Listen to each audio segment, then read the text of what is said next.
Okay, so I went for a walk the other day into my local town centre. It's about a 2 mile walk. Anyway, as I left my street, I turned left and I started walking along, and I noticed this car. The person looked lost or something. So anyway, as I'm walking past the car, the woman stopped and she just asked me if I live around here, and I said that I did. And she said, oh, she hasn't been sleeping because she thinks her husband's having an affair.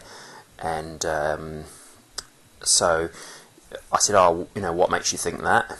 And she said, well, I've got a location tracker on his phone, and his car has been seen in this area. His car has been seen, on the tracker, parked up. So I said, well, maybe he's just parked up, or maybe it's a regular customer. And she said, oh, no, he seems to be in the street a lot, and he's there for quite some time and stuff. So I just said, I'm sorry to hear, and so I asked, I said, what car has he got? So she showed me a picture of it, and it was a white Toyota. I didn't recognise it, and then she showed me a picture of him.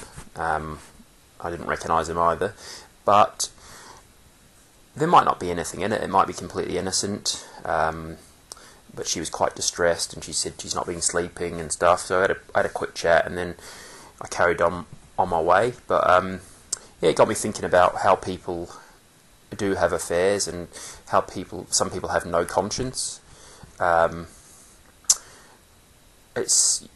There's a huge difference between being drunk at a party and, say, having a drunken kiss with somebody. Don't get me wrong, it's still bad if you're married, or if you're in a relationship. You shouldn't cheat on somebody.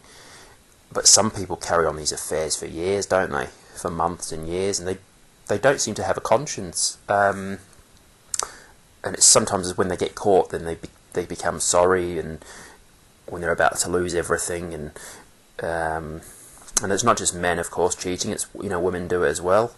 It takes two to tango, as they say. But I don't know how some people can do that. They just can have affairs. And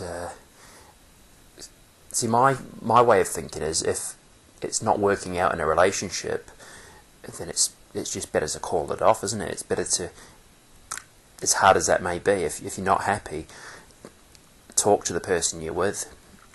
Talk to them and say, just tell them how you feel, because if you're cheating on them, and I just don't, it's like I say, there might not have been anything in this woman's doubts about her husband, but it might turn out that there is.